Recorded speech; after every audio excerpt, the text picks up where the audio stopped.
इतिहास की दिलचस्प कहानियों के लिए बेल आइकन दबाएं और सब्सक्राइब करें लिव हिस्ट्री इंडिया। रखता है गो कदीम से बुनियाद आगरा, अकबर के नाम से हुआ आबाद आगरा। यहाँ के खंडर न और जगह की इमारतें, यारों अजब मकाम है दिलशाद आगरा। शद्दाद जर लगा न बनाता बहिश्त को, गर जानता कि होवेगा आबाद आगरा। इसमें सदा खुशी से रहा है तेरा नज़ीर, या रब हमेशा रखियो आबाद आगरा। या रब हमेशा रखियो आबाद आगरा। नज़ीर अकबर आबादी की इन खूबसूरत पंक्तियों में आगरा की असली रूह बसी हुई है। पूरे विश्व से सैकड़ों सैलानी इस शहर में आते हैं। आज दुनिया भर के अजूबों में से एक ताजमहल और आगरा की पहचान एक दूसरे में घुल मिल गई है। पर काफ़ी कम लोगों को ये पता होगा कि एक ज़माने में आगरा एक बहुत महत्वपूर्ण और खुशहाल शहर हुआ करता था। यहाँ तक कि पूरे विश्व अर्थव्यवस्था का 5वां भाग आगरा से आता था। इस शहर ने दुनिया के सबसे ताकतवर साम्राज्यों में से एक यानी मुगल सल्तनत का उदय होते हुए देखा। लेकिन इस सब के अलावा भी आगरा में बहुत कुछ है। आज भी ये अपनी रंगारंग संस्कृति और परंपराओं की वजह से एक जीवंत शहर बना हुआ है। मध्य युग और आधुनिक युग के आगरा के बारे में तो बहुत कुछ कहा सुना गया है, लेकिन आगरा के शुरुआती इतिहास के बारे में लोगों को ज्यादा जानकारी नहीं है। वास्तव में आगरा की कहानी शुरू कहाँ से होती है?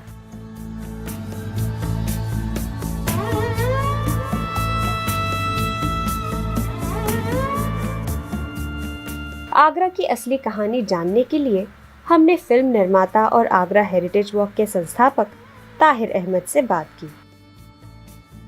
आगरा के कॉन्टेक्स्ट में अगर हम देखें कि आगरा कब से आबाद हुआ, तो ये हमें पता चलता है कि ये 14th सेंचुरी में कुछ रेफरेंसेस मिलते हैं, 10th सेंचुरी में कुछ रेफरेंसेस मिलते हैं आगरा के बारे में कि हाँ, यहाँ पर कुछ पॉपुलेशन थोड़ी बहुत रही है। और वैसे कहते हैं कि महाभारत काल से भी इसका लेना देना है, अग्रवन के नाम से भी जाना जाता है। लेकिन अगर आप देखें इस शब्द को, अग्रवन मतलब कि संस्कृत का शब्द है, अग्रवन का मतलब आगे, आगे वन है। ये आगे वन किसके आगे वन है? ये आगे वन मथुरा के आगे वन है, मतलब कि मथुरा के आगे का जो वन क्षेत्र है उसको आगरा बोला गया है। तो ये हमको समझने की ज़रूरत है कि जब हम शहर की हिस्ट्री समझना चाह रहे हैं तो हम शहर किस चीज़ को कह रहे हैं। क्या शहर वहाँ की ज़मीन है या शहर वहाँ के लोग हैं? एक्चुअली शहर ये सब मिलकर बनता है। तो आगरा के बारे में जो हमें सबसे पहले रिकॉर्ड्स मिलते हैं वो कुछ तो काफ़ी पौराणिक हैं। आगरा के आसपास काफ़ी सारी पुरानी सभ्यताएं रही होंगी, पुराने शहर रहे होंगे, जैसे बटेश्वर है या फिर जैसे कि मथुरा है। ये सारे शहर बहुत पहले के हैं। आगरा जो प्रॉपर शहर है आजकल, उसमें आप देखें तो कुछ मंदिर हैं, लेकिन उनको बोला जाता है कि ये बहुत पुराने हैं, लेकिन उन पर ऐसी स्टडी नहीं हुई है। अब जैसे हमारे यहाँ मनकामनेश्वर टेम्पल है, उसको कहते हैं, मतलब बोलचाल की भाषा में वो 1000 साल पुराना है, लेकिन उसका अगर आप स्ट्रक्चर देखेंगे तो एकदम उसको नया बना दिया गया है। तो या तो मे बी उस मंदिर के अंदर कुछ होगा जो कि बहुत सालों साल पुराना रहा होगा। ऐसे ही आगरा के पास, आगरा डिस्ट्रिक्ट में ही एक बटेश्वर करके जगह है, वहाँ पर एक सीरीज़ ऑफ टेम्पल्स हैं जो काफ़ी पुराने हैं। कुछ लोग कहते हैं 1500 साल पुराने हैं, कुछ लोग कहते हैं 2000 साल पुराने हैं, लेकिन कॉन्क्लूसिव स्टडीज़ जो हैं वो मेरे ख़्याल से उस पर हैं नहीं। उसके अलावा लोधी काल से पहले आगरा में कहते हैं कि यहाँ पर बादलगढ़ का किला हुआ करता था। जब हम उसके बारे में और विस्तार से समझने की कोशिश करें कि बादलगढ़ का किला था तो राजा बादल सिंह ने बनवाया था। अब राजा बादल सिंह ने यहाँ पर क्यों किला बनवाया था और कितनी आबादी थी और यहाँ पर उनके वक्त के क्या अवशेष और हैं, तो वो सब फिर हमें नहीं मिलता है। तो बोलचाल की भाषा में जो है, हाँ, ये ज़मीन तो हमेशा से रही होगी, पेड़ तो हमेशा से रहे होंगे, जो नदी है वो हमेशा से रही होगी, लेकिन जब हम एविडेंस की बात करते हैं तो या तो बहुत ही स्पोरेडिक एविडेंस है या फिर नहीं के उस पर है, मतलब एक अगर जनरली अवेलेबल एविडेंस तो ऐसा है नहीं आगरा में। लेकिन 16वीं शताब्दी में यानी लोधी सल्तनत के दौर में हमें आगरा की तस्वीर साफ होती दिखाई देती है। सन 1504 और सन 1505 में दिल्ली साम्राज्य के अफगान शासक सिकंदर लोदी ने आगरा शहर को दोबारा बनवाया और उसे अपनी सत्ता के केंद्र में तब्दील किया था। आज भी आपको यहाँ लोधी सल्तनत के अवशेष देखने को मिल सकते हैं। उनमें सबसे ज्यादा अहम है सिकंदर लोदी का बनाया शहर सिकंदरा। लेकिन सवाल ये है कि सिकंदर लोदी ने आगरा को आखिर क्यों चुना? उस जमाने में आगरा की अहमियत क्या थी? आगरा के बारे में जब हम बात करें तो मोस्टली इसको लोधी काल से जोड़कर देखा जाता है कि लोदियों के दौर में पहली बार यहाँ पर एक जो कैपिटल सिटी की हम बात करते हैं आगरा, उसको जो है उसका विस्तार किया गया, उसको बसाया गया। तो आगरा में अभी भी एक पूरा एरिया है, उसको हम सिकंदरा कहते हैं, जो कि NH2 पर है, जो पहले जिसको हम ग्रैंड ट्रंक रोड के नाम से जानते हैं, उस रोड पर बना हुआ है, जहाँ पर कि अकबर्स टूम्ब है, जो कि ये करीबन 15th सेंचुरी में जब सिकंदर लोधी आगरा में उन्होंने अपना कैपिटल को ट्रांसफ़र करा, तब वो यहाँ पर उन्होंने सिकंदरा के एरिया को बसाया। सबसे पहला तो अगर आप देखें कि सिकंदर लोधी आगरा क्यों आए, हर किसी का रीज़न होता है किसी भी शहर जाने का। अगर मैं आगरा में रहता हूँ तो मेरा भी रीज़न है, भाई मैं यहाँ पर पैदा हुआ था। सिकंदर लोधी का आगरा आने का रीज़न था, अगर आप सिकंदर लोधी के एम्पायर के मैप को देखेंगे तो आगरा एकदम सेंटर है। सिकंदर लोधी ने पहली बार यहाँ पर अपनी ट्रेजरी बनवाई थी। तो जब बाबर ने जब इब्राहिम लोधी को डिफीट करा पानीपत के वॉर में, तो बाबर का आगरा आने का रीज़न ही ये था कि उनको जो ट्रेजरी थी इनकी लोधी साम्राज्य की, इसको सिक्योर करना था इनको। और कहते हैं कि तभी जो कोहिनूर डायमंड है उसको लोधी डायनेस्टी से जो है वो मुग़ल डायनेस्टी के पास, मतलब कि बाबर के पास आया। तो लोकेशन वाइज अगर आप देखें तो एक तो उनके एम्पायर के एकदम बीच में है, दूसरा यमुना रिवर की नदी तट पर बना हुआ है आगरा, तो पानी की कमी नहीं होती थी। तीसरा ये कि इंडो गैग्नेटिक प्लेन के रीच में है, मतलब कि बहुत ही फर्टाइल लैंड है और वास्ट प्लेन्स हैं एक तरफ, और दूसरी तरफ यहाँ पर अरावली का एकदम एंडिंग है। तो मतलब कि दो तरफ से ये सिक्योर कर देता है आपको। फिर जो है अगर हम मुग़ल एम्पायर को देखें, मुग़ल एम्पायर में ये क्यों इतने साल तक आगरा एक कैपिटल सिटी रहा, तो 1630 तक का जो मुग़ल एम्पायर है आगरा उसका भी सेंटर रहा है। जब शाहजहाँ ने इसको एम्पायर को एक्सटेंड करा और ये सेंट्रल इंडिया की तरफ बढ़ा और थोड़ा साउथ की तरफ बढ़ा, तब उन्होंने कैपिटल को चेंज कर दिया। ऐसे ही जब औरंगज़ेब ने इसको और एक्सपेंड करा एम्पायर को, तो ये और इसको उन्होंने नीचे की तरफ शिफ्ट कर दिया। तो इस लिहाज से अगर आप देखेंगे तो बहुत ही स्ट्रेटेजिक लोकेशन रही है आगरा की। जैसे दिल्ली को हम 7 शहरों का शहर कहते हैं, आगरा को अगर आप देखें तो कम से कम 3 शहरों का शहर है ये। आगरा में एक तो लोधियों का शहर है, एक मुग़लों का शहर है और एक ब्रिटिश एरा का शहर है। ये 3 शहर जो हैं वो अलग अलग लोकेशंस पे हैं, और मतलब अब जो बड़ा शहर अब 21st सेंचुरी में आगरा जिसको हम बुलाते हैं, वो इन तीनों को घेरते हुए ही बना है। लोधी एरा के कुछ मस्जिदें हैं जिनके बारे में लोग नहीं जानते हैं अभी भी। पंजा मदरसा में एक मस्जिद है, एक लोधी एरा मस्जिद जो है वो जिसको हम यमुना पार कहते हैं उस एरिया में है, और तीसरा कहते हैं कि एक लोधी मॉन्यूमेंट जो है, जो प्रेजेंट डे अकबर्स टूम्ब है, उसके अहाते में बना हुआ है। वो एकदम गिरासू हो चुका है, लेकिन वहाँ पर बना हुआ है। लोधी काल में इस शहर में काफी उन्नति हुई थी और बड़े पैमाने पर विकास हुआ था। लेकिन सन 1526 में पानीपत की पहली लड़ाई में बाबर ने सिकंदर लोधी के उत्तराधिकारी इब्राहिम लोधी को हरा दिया और आगरा मुगलों के कब्जे में आ गया। तुर्क मंगोल नस्ल के बाबर मध्य एशिया से आए थे। उन्होंने बादलगढ़ किले पर कब्जा कर लिया और लोधी महल को अपनी रिहाइशगाह बना लिया। बाबर ने यहाँ भारत को सबसे पहले मुगल गार्डन भी दिया। सन 1530 में 4 साल बाद ही बाबर के बेटे हुमायूं की ताजपोशी भी यहाँ हुई। बाबर जो हैं वो जब पानीपत की बैटल हुई और बाबर ने इब्राहिम लोदी की सेना जो थी, काफ़ी बड़ी सेना थी, उसको डिफीट करा and that is actually the first time जब गन पाउडर यूज़ हुआ है इंडिया में। स्मॉल कैनन्स यूज़ हुई हैं इंडिया के अंदर और एक छोटी सेना ने बहुत एफिशिएंटली एक बड़ी सेना को टैकल करा। उसके बाद बाबर ने अपने फ्रंट गार्ड की तरह हुमायूं को भेजा। हुमायूं ने यहाँ पर आकर ट्रेजरी को जो है सिक्योर करा। बाबर जब सबसे पहले आगरा आए तो उन्होंने जो फर्स्ट मुग़ल गार्डन है इंडिया में, उसका नाम है आराम बाग, उन्होंने उसको कमीशन करा और पहली बार यहाँ पर इंडिया के अंदर जो जिसको हम 4 खानों का गार्डन कहते हैं, उसको डेवलप करना शुरू करा गया। और बाबर के ही दौर में एक मस्जिद थी जो कि जब यहाँ पर रेलवे लाइन डाली गई तब शहीद हो गई वो। उसका नाम भी बाबरी मस्जिद था। और अब जहाँ पर आगरा फोर्ट रेलवे स्टेशन का जो लोडिंग अनलोडिंग का काम होता है वो वहाँ कहीं रही होगी। उस मस्जिद के जो इंस्क्रिप्शंस थे वो अभी एक और मस्जिद में लगे हुए हैं जो कि पंजा मदरसा में है। तो ये जो 5 साल बाबर रहे उनकी यहाँ पर इतनी ही छाप है जो अभी विजिबल है।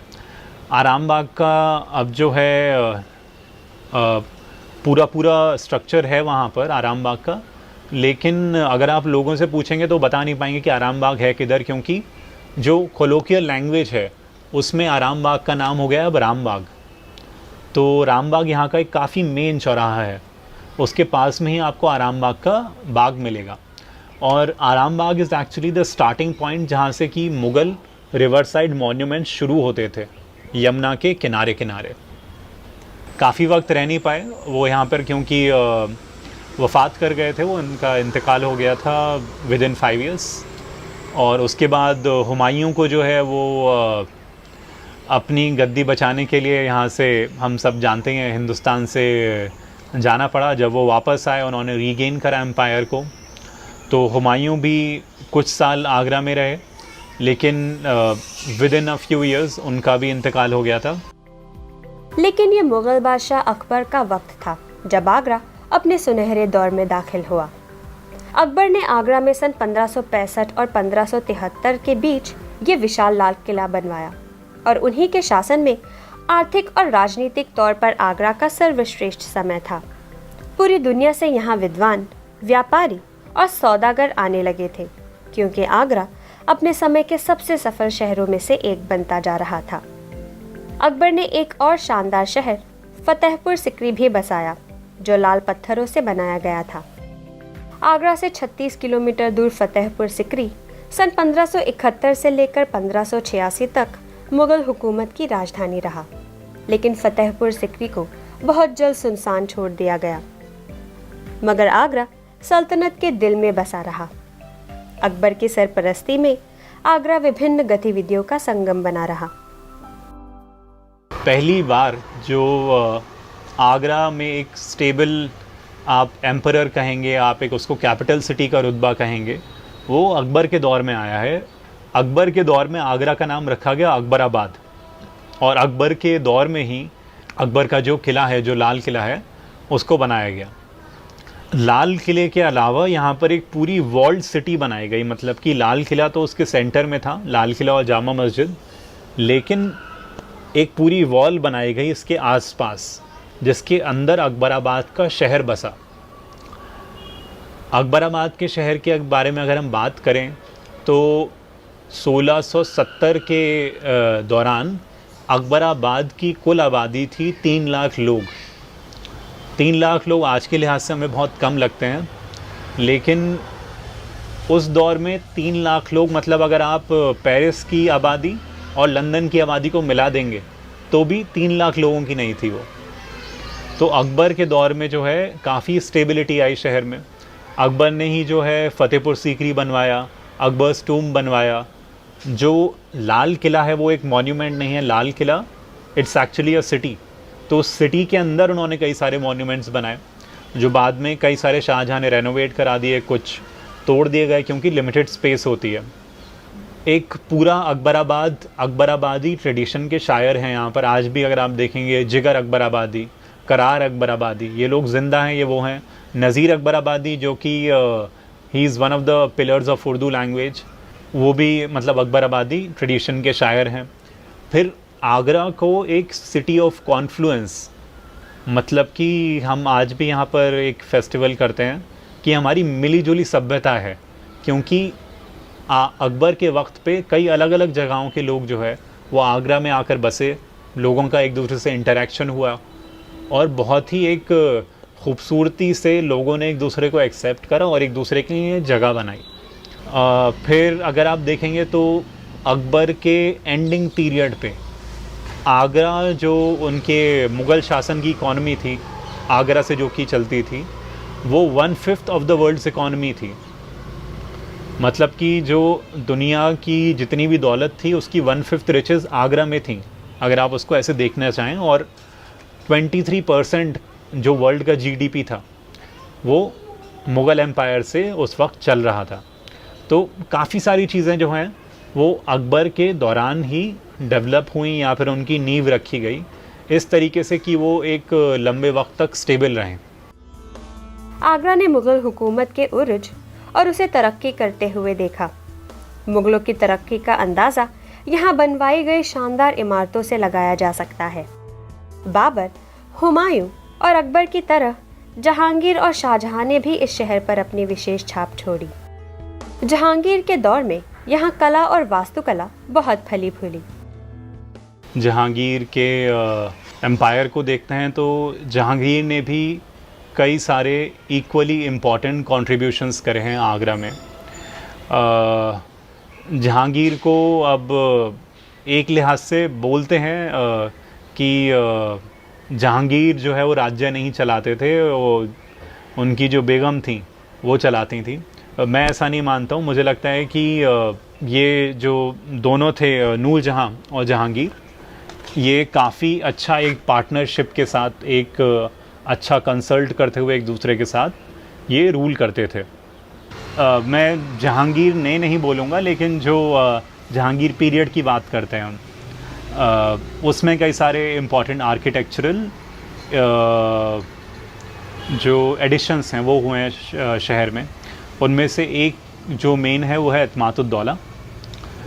जहांगीर के पीरियड में आई थिंक आर्किटेक्चर से ज़्यादा जो हैंडीक्राफ्ट्स और जो स्किल सेट्स डेवलप हुए, जैसे कि जो पिएट्रा ड्यूरो का वर्क है वो जहांगीर एरा में आया, जो आपका जरदोज़ी का काम है वो जहांगीर के वक्त पर आया। और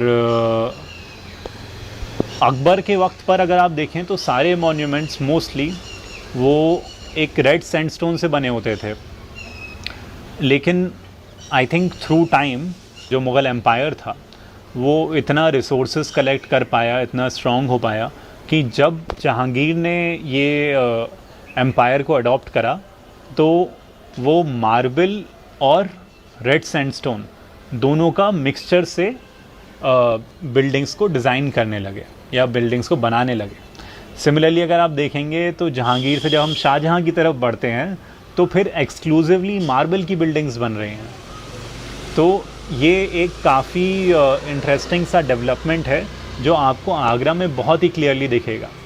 तो जहांगीर के वक्त का एतमातुद्दौला है जो जिसमें कि पहली बार पिएट्रा ड्यूरा का काम जो है उसको यूज़ करा गया है।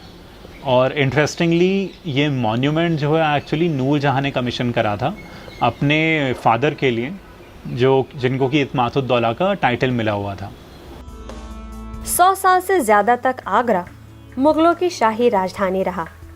मुग़लों के ज़माने में भी आगरा ने अपने जीवन का बेहतरीन दौर देखा, लेकिन सन 1638 में बादशाह शाहजहाँ ने दिल्ली को अपनी राजधानी बना लिया और शाहजहानाबाद के नाम से यहाँ एक नया शहर बसा दिया, क्योंकि तब तक आगरा एक बहुत बड़ा और भीड़ भाड़ वाला शहर बन चुका था और यहाँ जगह कम पड़ने लगी थी।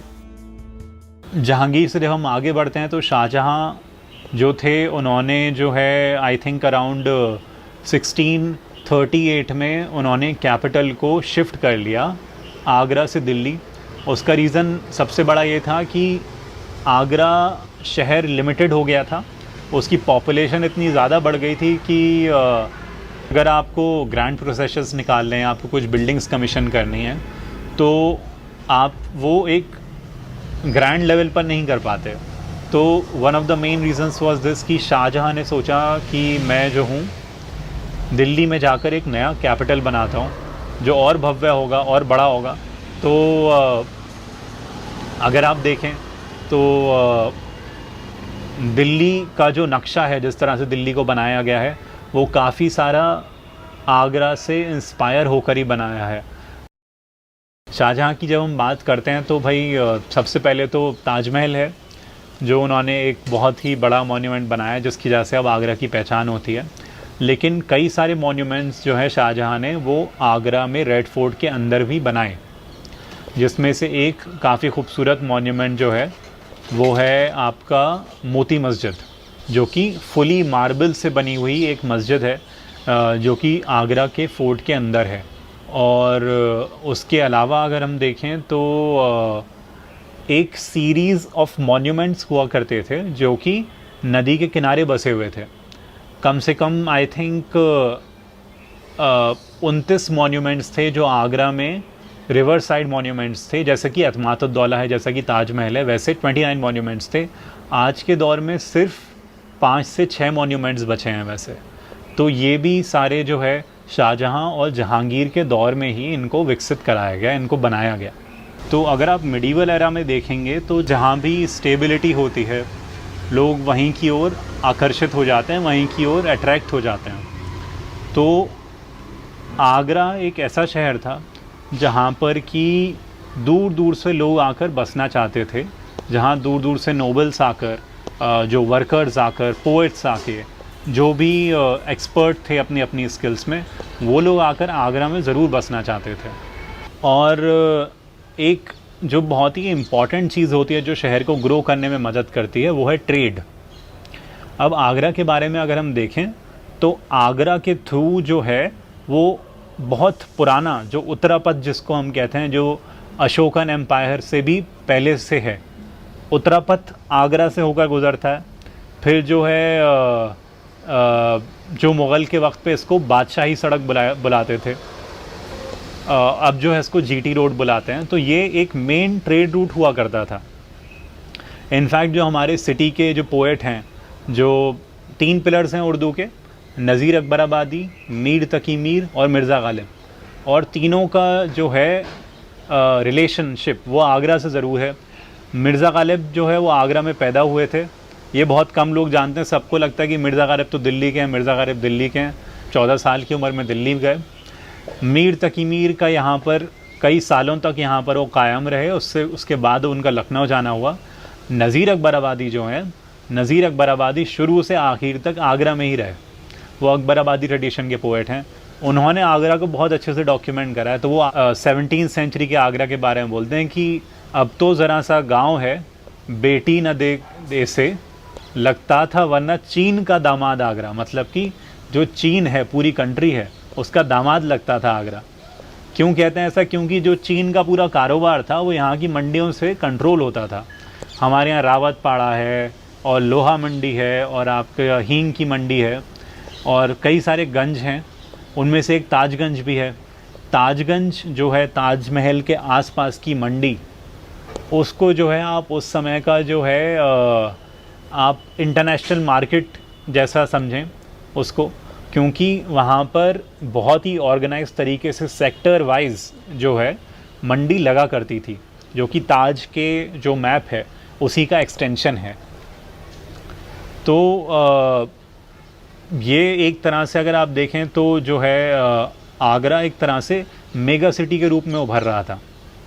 और आप भले ही आप कल्चर की बात करें, भले ही खाने की बात करें, आगरा में जो है देखिए एक बहुत ही पॉपुलर खाना होता है बेड़ई, बेदमीपुरी उसको दिल्ली के लोग बोलते हैं, लेकिन आगरा में जो है बेड़ई आगरा में जो है इन्वेंट हुई यहाँ पर। फिर आगरा के पेठे की बात करते हैं हम, कहते हैं कि जब ताजमहल में मज़दूर जो है वो काम करते तो पेठा आकर काम करते थे, तो पेठा बहुत मशहूर है आगरा का। आगरे की दाल मोठ बहुत मशहूर है, आगरे का कारपेट्स बहुत मशहूर थे, आगरा के हैंडीक्राफ्ट्स मेनली पियत्रा द्योरा और आपका जरदोज़ी ये बहुत मशहूर हुए। तो कई सारी चीज़ें हैं जो आगरा में ज़्यादा से ज़्यादा लोग आना शुरू हुए, बहुत ज़्यादा स्किल्ड लोग आना शुरू हुए, जिसकी वजह से आगरा इतना डेवलप हुआ। शाहजहां दिल्ली चले गए थे, लेकिन उनकी बेशकीमती विरासत, मोहब्बत और ताकत की निशानी ताजमहल आगरा में ही थी, जो आज किसी परिचय की मोहताज नहीं है। ताजमहल वास्तुकला का शाहकार तो है ही, लेकिन उसके साथ कई मिथक, दिव्य कथाएं और कहानियां भी जुड़ी हुई हैं। पर सवाल ये है कि ताजमहल बनाने के लिए आगरा को ही क्यों चुना गया, और ताजमहल इतना खास क्यों है? ताजमहल जो है वो आगरा को एक एंकर पॉइंट बन गया है आगरा के लिए। अगर हम इंटरनेशनल इमेजरी में देखेंगे, आगरा के लिए भी और हिंदुस्तान के लिए भी, दोनों के लिए।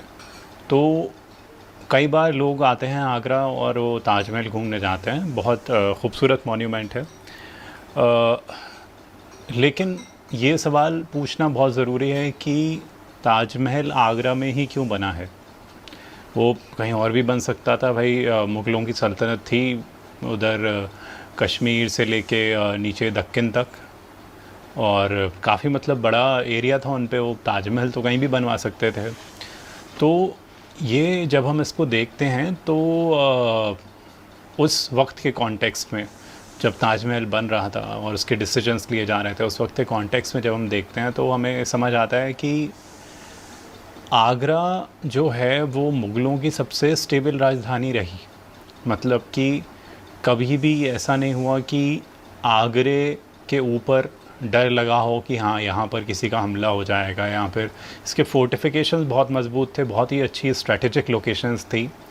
और बाबर से लेकर हुमायूं के बाद अकबर के बाद शाहजहां के आते आते ये सारे जो मुग़ल किंग्स थे, मुग़ल राजा थे, इन्होंने आगरा को ही अपना कैपिटल बनाया मोस्ट ऑफ़ द टाइम। वैसे तो ट्रैवलिंग कैपिटल होता था, जहाँ भी राजा होता था मतलब कैपिटल वहीं हो जाता था, लेकिन आगरा एक मेन सेंट्रल सिटी रहा।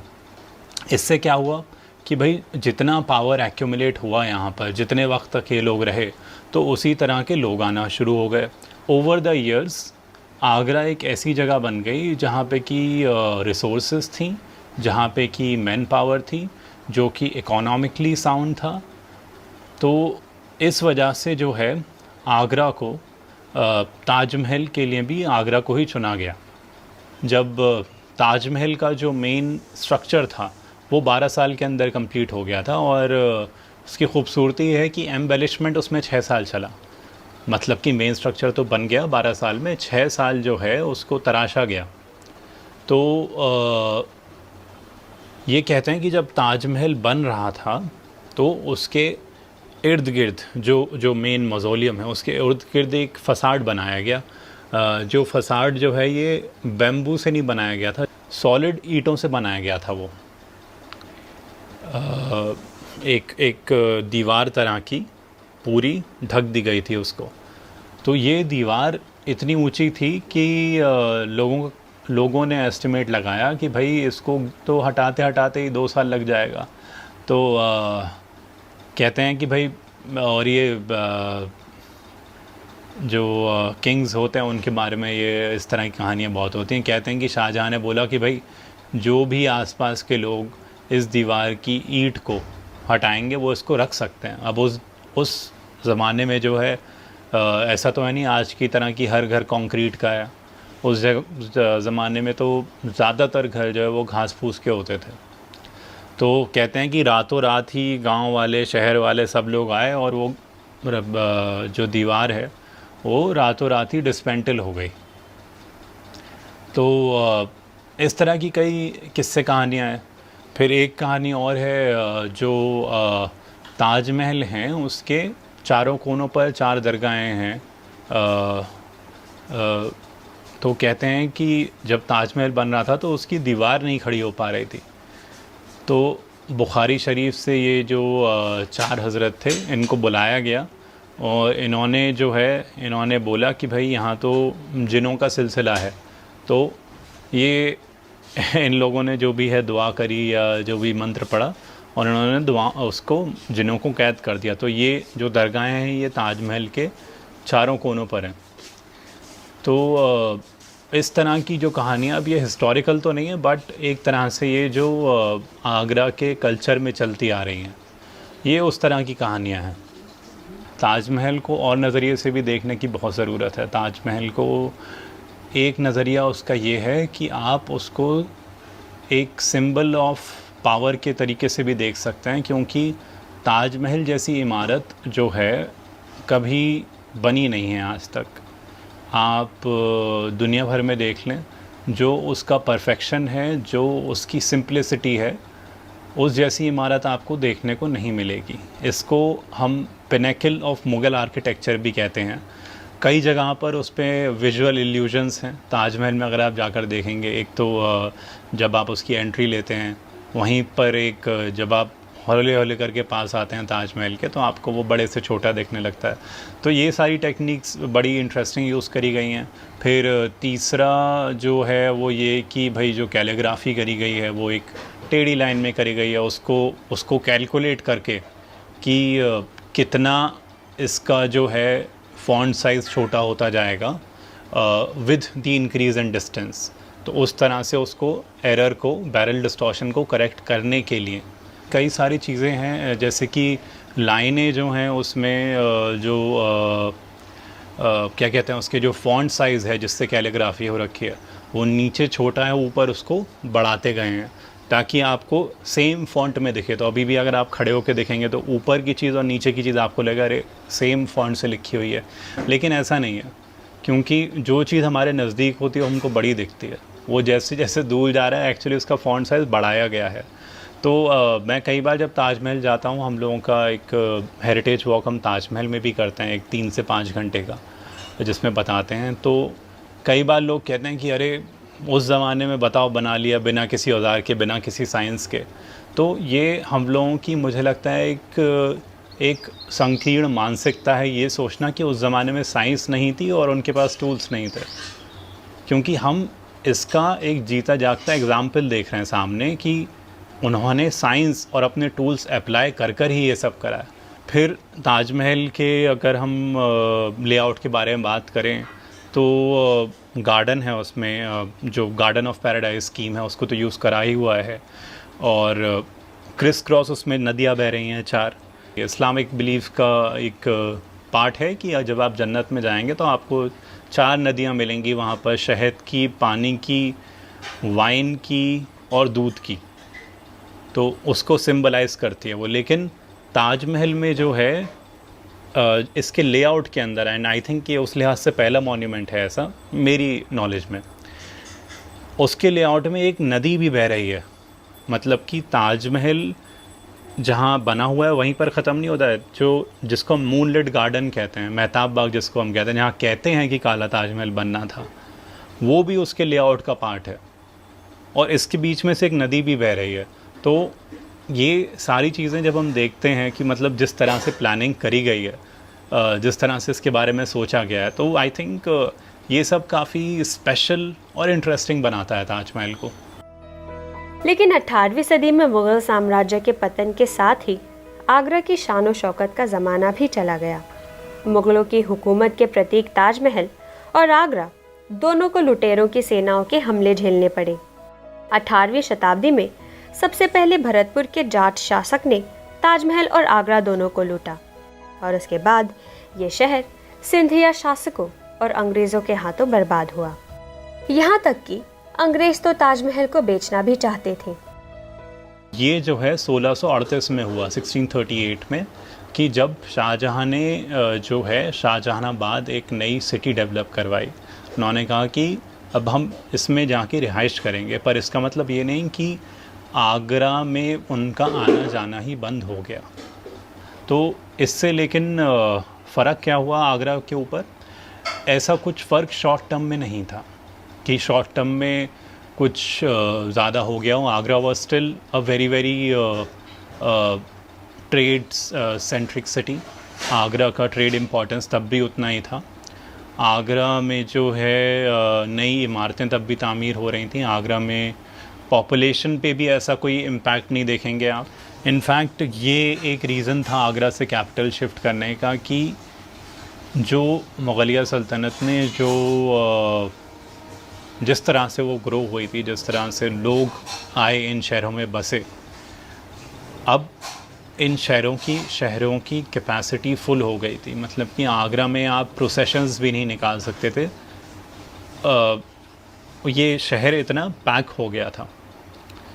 तो इस तरह के कुछ रीज़न्स रहे और इस तरह का कुछ इम्पैक्ट रहा। हाँ, धीरे धीरे जो है आगरा की इम्पोर्टेंस जो है वो हल्के हल्के कम होती गई। आगरा पे आप ऐसे कहेंगे कि एक तरह से एक इनविजिबल क्लोक, एक इनविजिबल चादर समझेंगे आप उसको, कि वो ढक गया।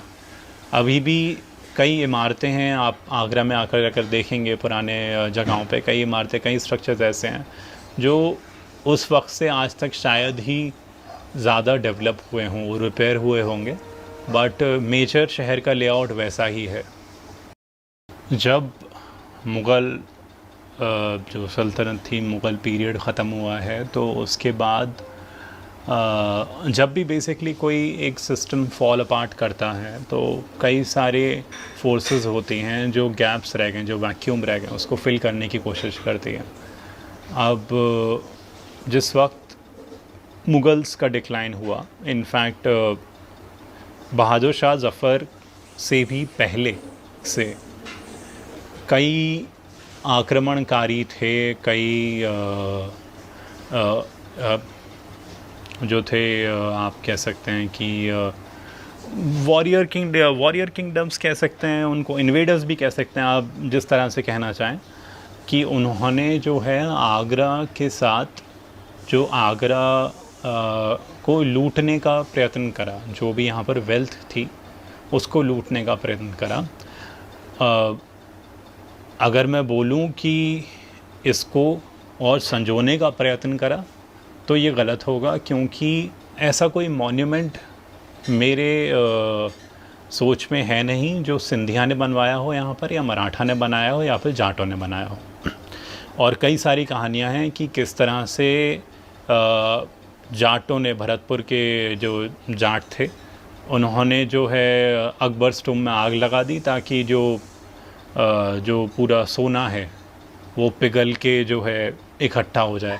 ये सब कहावतें हैं, एग्जैक्टली क्या हुआ हमको भी नहीं पता है, लेकिन ये ज़रूर पता है कि हाँ, आगरा को लूटने की कोशिश करी गई। ऐसे ही मराठास का जो चौथ सिस्टम चलता था, जिसमें कि वो पैसे लेकर जो है सिक्योरिटी देते थे अलग अलग सिटीज़ को, कि भाई हम आपको प्रोटेक्ट करेंगे, उनकी आर्मी हुआ करती थी। तो उस तरह का जो है चीज़ भी हुई आगरा के साथ। जब ब्रिटिशर्स आए तो उन्होंने अलग से फिर लूटपाट करने की कोशिश करी। इतने सारे मॉन्यूमेंट्स थे आगरा के रिवर बैंक्स पे, कम से कम 28 मॉन्यूमेंट्स हैं जो कि मैप्ड हैं। उसमें से आज हमारे पास 4 ही मॉन्यूमेंट्स हैं। मतलब कि जब हम कहते हैं ताजमहल इकलौता नहीं था, ताजमहल के आसपास भी कई सारे मॉन्यूमेंट्स थे जो बहुत ही खूबसूरत थे। ताजमहल हो गया, रेड फोर्ट हो गया, इस्मातुद्दौला हो गया, चीनी का रोज़ा हो गया, ये 4 मॉन्यूमेंट्स बचते हैं। लेकिन इन जैसे 28 मॉन्यूमेंट्स थे। मैं ये नहीं कहूँगा कि ताजमहल जैसे ही और थे, लेकिन इस्मातुद्दौला जैसे डेफिनेटली और मॉन्यूमेंट्स थे। ये सब को सिस्टमैटिकली इनको तोड़ा गया, इनको हटाया गया वहाँ से, इनकी मेंटेनेंस नहीं करी गई। इनफैक्ट अगर हम देखें तो आगरा की जामा मस्जिद का मेन गेट जो है वो ही नॉन एग्जिस्टेंट है। उसके साइड गेट्स तो बहुत बड़े बड़े हैं, लेकिन मेन गेट ज़रा सा छोटा सा है। कहते हैं कि 1857 में जो है ब्रिटिशर्स ने इसको तोड़ दिया, इसको बारूद लगा के तोड़ दिया। कई सारी रिपोर्ट्स हैं ब्रिटिशर्स की, तो एक्चुअली वेल डॉक्यूमेंटेड रिपोर्ट्स हैं किस तरह से उन्होंने ताजमहल को भी तोड़ने की कोशिश करी, किस तरह से उन्होंने ताजमहल का मार्बल भी जो है उसको सोचा कि भाई ये अगर बिक जाएगा तो हम इसको बेच दें। एक लंबे और घटनाओं से भरपूर इतिहास के बाद भी एक चीज जो कायम है वो है आगरा का जज्बा, आगरा की आत्मा। आगरा हमेशा से सांस्कृतिक परंपराओं, खूबसूरत कलाओं, वास्तुकलाओं और विभिन्न गतिविधियों का जीवंत केंद्र रहा है। यहाँ ताजमहल देखने के लिए आने वाले सैलानियों का हमेशा तांता लगा रहता है, लेकिन जिन लोगों की दिलचस्पी शहर की सुंदरता और शहर की कहानियों में हो, उनके लिए यहाँ ताजमहल के अलावा भी बहुत कुछ है। फिर चाहे वो अदबी और रूहानी रिवायतें हों, चटखारे वाला खाना हो या अनोखे तीज त्योहार। आगरे में मॉन्यूमेंट्स की अगर आप बात करें हिस्टोरिकली, तो आगरा में भाई ताजमहल है, लाल किला है, एतमादुद्दौला, सिकंदरा, चीनी का रोज़ा, मरियम्स टूम, और फिर आप कॉलोनियल मॉन्यूमेंट्स पे आ जाएं तो वो भी बहुत खूबसूरत है। यहाँ पर क्रिश्चियन सिमेट्री है आगरा में बहुत खूबसूरत, वहाँ पर कर्नल हैंसन की कबर है। वहाँ पर आपको एक अलग से लाल ताजमहल दिखेगा, उसको लोग लाल ताजमहल नाम दे दिए हैं जिस तरह से वो बना हुआ है। तो आगरे में आइए आप, लेकिन इस नज़रिए से ना आए कि मैं 6 घंटे आगरा में बिताऊंगा और चला जाऊंगा, क्योंकि उस नज़रिए से you will not be able to enjoy this city.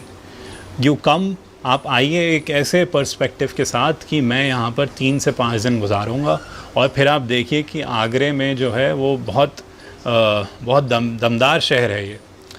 और अगर आप बियॉन्ड शोर शराबा जाकर देख पाएँ उसको, आगरा में जो है एक बहुत ही खूबसूरत जो हमारे यहाँ के रिवाज हैं, जो फेस्टिवल्स डेवलप हुए हैं, बहुत इंटरेस्टिंग है।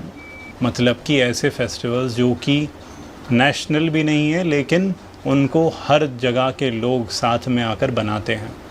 अब वो क्या हुए, जैसे कि आगरा का एक बहुत खूबसूरत फेस्टिवल है, रिवाज है, और अभी होने वाला होगा भी, क्योंकि अभी बारिश का मौसम है, इसके जस्ट बाद या इसके दौरान होता है, वो है पैराकी का मेला। पैराकी के मेले में क्या होता है कि कई हज़ार लोग जो है वो तैरते हुए, मतलब कि फ्लोट करते हुए मथुरा से लेकर आगरा में भी ताजमहल से आगे तक जाते हैं। मतलब 50-50 लोगों का, और इनके अखाड़े होते हैं लोगों के। दूसरा है बसंत का फेस्टिवल। बसंत का फेस्टिवल जो है वो हमारे शहर के लिए बहुत इम्पॉर्टेंट है। एक तो इसलिए क्योंकि राधा स्वामी जो मत है हमारा, वो बहुत ही खूबसूरती के साथ उसको सेलिब्रेट करते हैं, बसंत ऋतु का आगमन। सेकेंडली, जो नज़ीर अकबर आबादी हैं उनका जो उर्स होता है वो भी बसंत के दौरान होता है। तीसरा हमारे यहाँ की राम बारात। राम बारात जो है उसको भी अटेंड करने के लिए यहाँ कई जगह से लोग आते हैं, और ऐसा नहीं है कि सिर्फ हिंदूज़ के लिए इम्पॉर्टेंट होगी राम बारात, वो अलग अलग कम्युनिटीज़ के लोग आएंगे और उसमें पार्टिसिपेट करेंगे। तो ये जो फेस्टिवल्स हैं ये आगरा में रहना बहुत ही मज़ेदार बना देता है। अगली बार जब भी आगरा जाएं, तो शहर की असली कहानी का आनंद ज़रूर लें। आगरा में ताजमहल के अलावा भी बहुत कुछ है, और ये भी सच है कि आगरा की तरह के अहम और शानदार शहर बहुत कम हैं।